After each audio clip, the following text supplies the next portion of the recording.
air and online. This is iRadio News.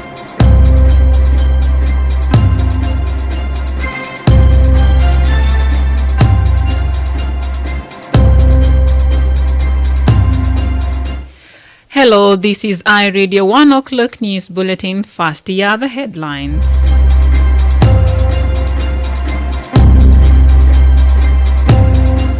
The director of the National Traffic Police has warned its personnel against unlawful charges against motorists in Juba. The Minister of Foreign Affairs says President Salva Kiir is informing some senior officers in organized forces to prepare to relinquish their position to opposition forces as part of their security arrangements. And the acting spokesperson of the SPLM-IO says the peace monitoring bodies RJMEC and Citizen VM have both contributed to slow implementation of the peace agreement. These stories and more coming to you in this news bulletin with me, Yar Ajak Deng, and now the news in detail.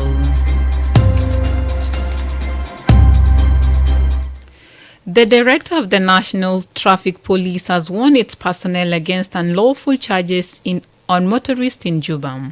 This comes after some motorists raised complaints against high fine being imposed on them by some traffic officers along Juba streets.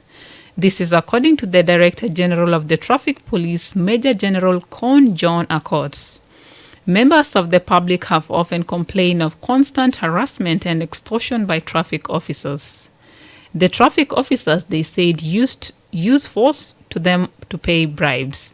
Other grievances raised by the motorists include intimidation over logbooks and tinted windows.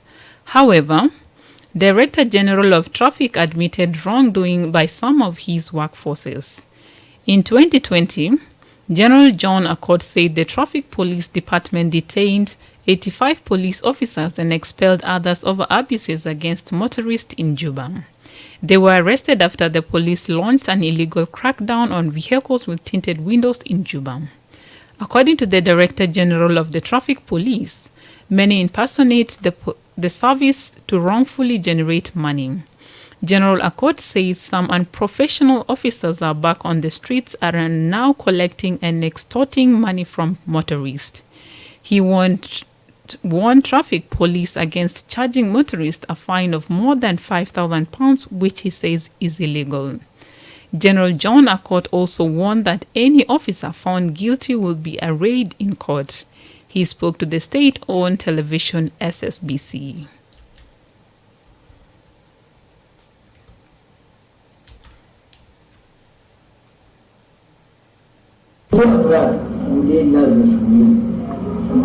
مجلس البرام قدام الأسعار مدير إدمانة مدير العام أسعار غير قانونية وبفرض للمواطنين في شوارع.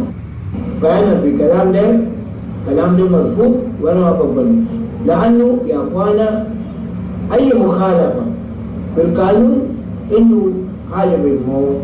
وأنا أوجه أفراد المرور أن يا أخوانا أحسن لنا نضبط الشارع ونحافظ على أرواح المواطنين. بالمناسبة لو في حاجة بسيط أنت ممكن تعمل إزاي للدولة تقول له أمشي، والجمع بتاع القروش بأي محل ده ما كويس. ما برسوم أكثر من 5,000 على حسب القانون. President Salva Kiir has called on senior officers in the organized forces to prepare to relinquish some of their positions to the opposition as part of security arrangements. This is according to the Minister of Foreign Affairs and International Cooperations. Mayika says the president told those whose position will fall for opposition to imitate Vice President Dr. James Waniga and Vice President Tabande courageous decision to relinquish their position for the cause of peace in 2002 and 2018 respectively. Mayik stated that some senior officers in the organized forces will lose their seats, not because of their merit or performance, but to accommodate other peace partners in the organized forces. These include the SSPDF, police, national security, prison, civil defense, and the wildlife. Some of the position will be given to SPLM-IO and South Sudan Opposition Alliance or SOA, as required by the 2018 peace accord. Minister Mayik Ayi spoke to reporters last evening in Juba. Competent officers who have played gallantry and discipline throughout their lives in service of South Sudan occupy senior leadership positions in the army, the police, and the organized forces. These negotiations mean that some will lose their seats, not because of their merit or competence, but to accommodate others in the peace agreement. In considering the options on the table for leadership structure, the President recalls the courageous decision made by His Excellency Dr. James Wani Iga, who in 2002 gave up his position of leadership in the SPLM for the cause of peace. He further recalls the same decision by Comrade Taban Dengai in 2018 for the RRCs to be agreed upon and implemented. Their examples should inspire our brothers across the organized forces who are now called upon to make similar heroic sacrifices for their beloved country. Mayik Ayi said that the technical proposal of High Command was proposed by the Sudanese government. The acting spokesperson of the SPLM-IO says the peace monitoring bodies RJMEC and Citizen VM are both to be blamed for slow implementation of the peace agreements. Pok Both, who is also the acting spokesperson of the first Vice President Dr. Riek Machar, says the IO suspended its participation in the security mechanisms meeting because the Citizen VM has failed to do their job. My colleague Kafuki Jada files this report. Dr. Machar's spokesperson said both the Revitalized Joint Monitoring and Evaluation Commission and the Ceasefire and the Transitional Security Arrangements monitoring and verification mechanisms are not proactive when responding to the violations of the ceasefire concerns his group raises to the bodies. This, according to Pok, is slowing down the implementation of security arrangements. He spoke on the Dawn show today. Pok Both also criticized the National Transitional Committee or NTC for lack of commitment in the implementation of the Revitalized Peace Agreement. He said the group in which the SPLM-IO is a member has not been properly managing the resources of peace implementation. In February last year, the then political analyst also criticized RJMEC, Citizen VM, for not recommending punitive measures against those drilling the speedy implementation of the Revitalized Peace Deal. Dr. James Okok, a political analyst, said the Revitalized Joint Monitoring and Evaluation Commission and the Ceasefire Monitoring Body, Citizen VM, has both failed to enforce a more rigorous approach to motivate the potential of the parties. On Wednesday, the Minister of Information disclosed that some parties are not happy with the way the Ceasefire Monitoring Body, Citizen VM, investigates ceasefire violations. Michael McQuay, who is also the government spokesperson, said only foreign nationals often travel to the sites to establish facts on violations that might have occurred in some parts of the country. According to the peace agreement, RJMEC is responsible for monitoring and overseeing the implementation of the deal. It includes monitoring the mandate and task of the new unity government, including the adherence of the parties to the agreement timelines and implementation schedule, while the Citizen VM responsible for monitoring, verification, compliance, and reporting on the progress of the permanent ceasefire and transitional security arrangements. RJMEC, Citizen VM, and the NTC are yet to comment on the matter. Thank you, Kafuki, for that report. The SPLM party is calling on principals to the Revitalized Peace Agreement to work together in order to prevent the country from sliding back to another conflict. The appeal was made after a meeting between the SPLM Secretary General and Ambassador of the Troika countries. The meeting came after political tensions between parties to 2018 peace accord a few days ago. On Thursday, the Ambassador of US, UK and Norway met the party's acting Secretary General Peter Lamboth and other senior party members in Juba. The diplomats discussed Chapter 2 of the revitalized peace agreements and how the parties can reach a mutual consensus on the security arrangements. During a press conference after the meeting yesterday, Bol Makweng, the SPLM Secretary for External Relations, said the Troika countries have expressed their willingness to support the peace agreements. We have covered a lot of things, and we agreed that we will be consulting with one another from time to time, and that Troika is ready to help South Sudan with the programs that are intended to build this nation. It was an open talk that we trusted each other, and it is possible to do things that are pending in the agreement. We will be communicating among ourselves, SPLM and IO, SPLM and other political parties, because this country belongs to all of us. And it is good that also the first vice president, who is also the chairman of the IO, is very promising in the way that they will work hand in hand with his brother, Comrade Salva Kiir Mayardit, the president of the republic, so that they can not take this country back to war again. All levels of political parties will prevent any rumors and any agitation. Any misunderstanding will be eliminated because communication will be emphasized. Makweng emphasized the need for President Kiir and First Vice President Riek Machar to keep peace at all costs. And finally, before the international news, the mobile money transfer company mGrush has extended its international payment remittance system to 8 countries. The payment system will now allow users to send money from South Sudan to Tanzania, Rwanda, Malawi, Ethiopia, DR Congo, Pakistan, Ghana, and India. mGrush, a leading mobile money transfer system, was jointly licensed by the Bank of South Sudan and the National Communication Authorities to carry out digital payments. During the launch of the new service in Juba yesterday, Josephina Rinatwe, the president of mGrush, says mGrush users in South Sudan used to send and receive money from Kenya and Uganda since its launch in 2019. He added that mGrush now has launched its service for other 8 countries. Initially, when we launched, we only launched into the East African countries, but now we have grown broader than that. This is an important milestone as it connects South Sudan to the rest of the world. And we are doing this with convenience, with bringing down cost, and with security. So you can be now seated in your house in Yambio, and you can load your mGrush and send money instantly to someone in Congo, Kinshasa, 3,000 kilometers away, just by the press of a button.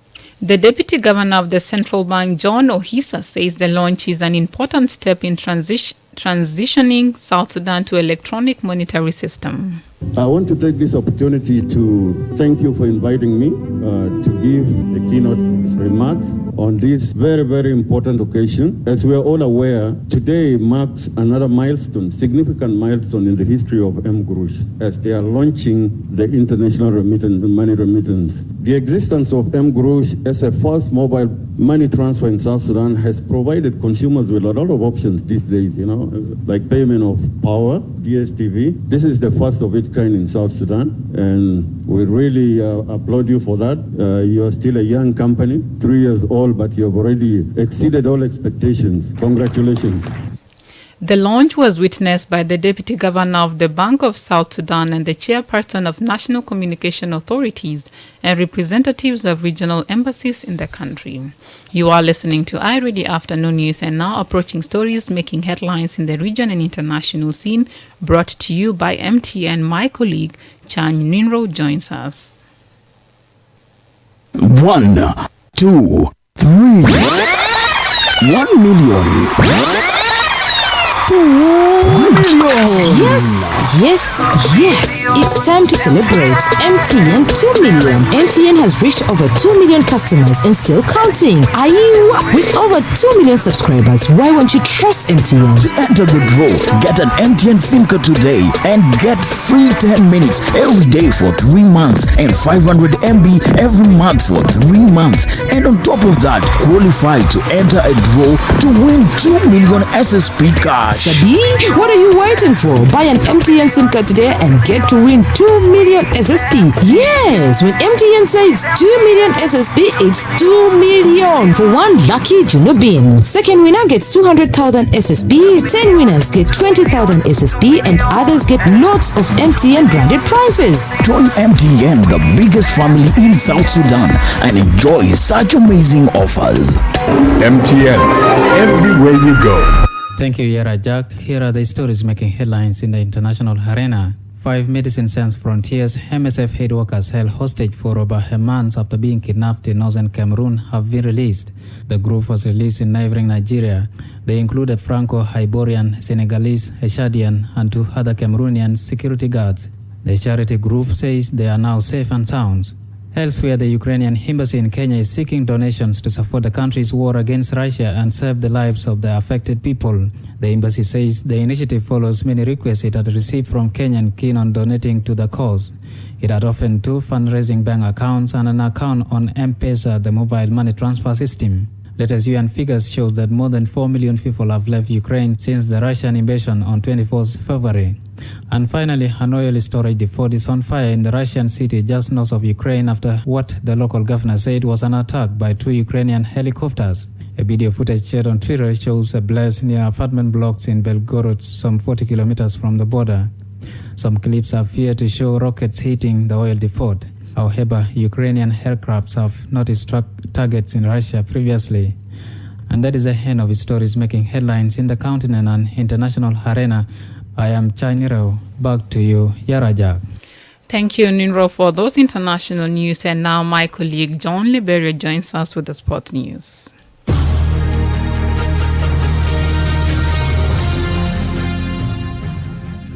Welcome to Sports News. The World Cup draw will be held today at Doha Exhibition and Conference Center at 4:45. Teams are seeded based on the FIFA World Rankings released on 31st March. Host Qatar will be given position A1 from Port 1, and the top 7 ranked teams who have qualified are the other top seeds.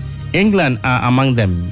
Teams from the same continent will be kept apart, except for European countries where a maximum of 2 can be in any one group. The 3 playoff winners not yet decided: Wales versus Scotland or Ukraine, Costa Rica versus New Zealand, UAE, Australia versus Peru will be in the bottom pot of seats. The FIFA World Cup takes place between 21st November and 18 December this year in Qatar. In Women's Champions League, Arsenal were knocked out of the Women's Champions League at the quarter-final stage after being beaten 3-1 on aggregate by Wolfsburg to end British interest in the competition. The Londoners had salvaged a 1-1 draw late in the first leg at the Emirates last week, but were undone by goals in each half from the France's Bundesliga leaders. 7-time winners Lyon hit back to beat Juventus 4-3 on aggregate and reach the Champions League semi-finals. Trailing 2-1 after the first leg, Lyon took control by netting twice in 2 minutes in the return home leg. Lyon set up a testy all-French semi-final tie against Paris Saint-Germain, who progressed on Wednesday following a thrilling 4-3 aggregate win over Bayern Munich.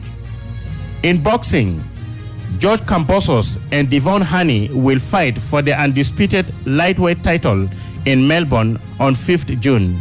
Australian Kambosos claimed the WBA Super, IBF, WBO, and the ring belts with a stunning victory over Teofimo Lopez in November.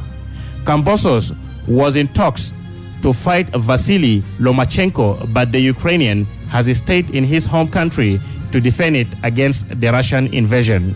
Hani, 23, has defended the WBC belt 4 times since winning it in 2019. He holds a 27-0 record, while Kambosos is 20-0 record. And that was the end of Sports News with me, John Liberio, and back to my colleague, Yara Jack.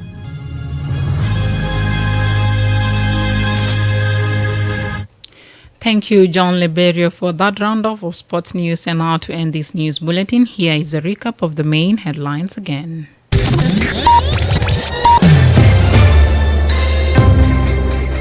The director of the National Traffic Police has warned its personnel against unlawful charges against motorists in Juba.